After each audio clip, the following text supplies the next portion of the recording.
Sinopsis Hometown Cha-Cha-Cha, episode 11. Hometown Cha-Cha-Cha episode 11 dibuka dengan manis. Namun ada momen yang bikin gregetan. Hyejin meminta Dusik untuk menunda hari jadian mereka. Hal itu karena ia perlu waktu untuk menolak Sung Hyun. Masih di malam yang sama, keduanya pun kembali berbicara lewat sambungan telepon. Pada momen itu, Dusik pun mengaku dirinya adalah anak kecil yang membuat Hyejin tertawa dalam foto keluarga. Tak hanya itu, ingatkan kalau Hyejin pernah kembali ke Gongjin saat masa sekolah? Saat itu ia berbelanja di toko serba dan kekurangan uang. Orang yang memberikan uang 100 yen pada Hyejin ternyata adalah Dusik. Keduanya pun baru mengetahui fakta itu. Di sisi lain, Sung Hyun pun harus menghadapi kenyataan ditolak oleh Hyejin pada keesokan harinya. Walau menolak cinta Sung Hyun, Hyejin berhasil mengungkapkan bahwa ia sempat menyukai Sung Hyun di masa kuliah. Usai ditolak Hyejin, Sung Hyun pun bertemu dengan Dusik. Melihat Dusik berjalan ke arah mereka, Hyejin terlihat sangat panik. Namun dengan tenang, Sung Hyun mengajak Dusik untuk memperbaiki meja nenek Gamri.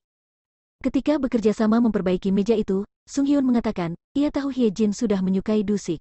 Meski demikian, ia tak bisa marah, karena Sung Hyun sendiri menyukai pribadi Dusik. Usai berbicara dengan Sung Hyun, Dusik pun mengunjungi Hyejin di rumah. Ia menjelaskan segalanya, dan mengatakan tak ada permusuhan antara dirinya dan Sung Hyun. Meski demikian, Hyejin meminta Dusik untuk merahasiakan hubungan mereka dari penduduk Gongjin. Sang dokter gigi khawatir akan digosipkan yang tidak-tidak jika warga desa mengetahui hubungan mereka.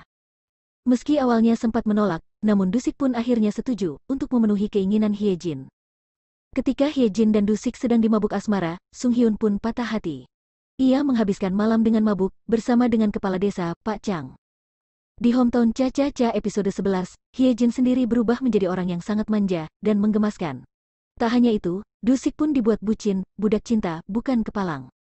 Meski demikian, dirinya harus menahan diri untuk tidak terus bermesraan dengan Dusik, agar warga desa tidak mencium hubungan mereka. Ketika ada warga desa yang memergoki keduanya bermesraan, Hyejin pun langsung berubah drastis. Dusik harus menerima dirinya ditampar, ditendang, hingga mimisan, karena sundulan kepala Hyejin. Hal itu dilakukan ketika Hyejin panik, ada warga desa yang memergoki keduanya tengah bermesraan. Usai dibuat mimisan oleh Hyejin, Dusik pun tak membalas pesan atau menjawab telepon Hyejin. Hyejin yang kini sedang bucin-bucinnya, terus menghujani handphone Dusik dengan banyak pesan. Akhirnya Hyejin memutuskan untuk pergi ke rumah Dusik dan menunggunya pulang. Di dalam rumah Dusik, ia menjelajahi sudut ruangannya. Bahkan, Hyejin sempat melihat buku yang memiliki foto misterius di dalamnya. Sayang, hal itu gagal karena Dusik kembali, bersama dengan para nenek Gongjin. Setelah mengetahui Hyejin di rumah, karena melihat sepatunya, Dusik pun panik, dan berusaha untuk mengusir para nenek, sehalus mungkin. Namun, bukan nenek Gongjin namanya kalau tidak iseng. Mereka malah menjelajahi kamar Dusik, untuk menggodanya. Meski demikian, para nenek pun berhasil keluar dari rumah Dusik, tanpa mengetahui keberadaan Hyejin. Hyejin yang sembunyi di lemari Dusik, akhirnya keluar. Ia ngambek, karena Dusik tak menjawab pesannya. Dusik pun meminta maaf, karena terlalu sibuk, dan ia baru sadar handphonenya tidak ada. Setelah melalui malam yang romantis, Dusik pun mengantarkan Hyejin pulang. Keduanya bergandengan menembus malam. Namun, tak disangka, keduanya berpapasan dengan banyak warga Gongjin. Hyejin pun kembali melancarkan aksinya, dengan memelintir tangan Dusik. Warga yang melihat Hyejin sangat kasar pada Dusik pun memutuskan, agar keduanya tidak perlu bertemu untuk sementara waktu. Para warga Gongjin bekerja sama untuk memisahkan keduanya ketika bertemu. Hal ini pun membuat Hyejin dan Dusik merana. Tak hanya Dusik dan Hyejin yang merasakan cinta. Miseon dan Engchol pun akan memulai kisah mereka. Engchol tiba-tiba datang ke klinik untuk membersihkan karang gigi. Sebelum dimulai, Engchol pun mengatakan isi hatinya pada Miseon. Meski selalu dipisahkan oleh warga Gongjin, Hyejin dan Dusik tak kehilangan akal. Mereka berencana kencan ketika warga desa melakukan rapat.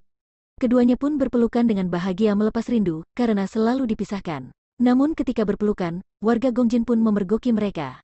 Ketika Dusik sedang beralasan untuk berbohong pada warga Gongjin, Hyejin malah mengaku, mereka berdua sudah berpacaran. Namun ternyata, seluruh warga desa sudah mengetahui keduanya sedang jatuh cinta.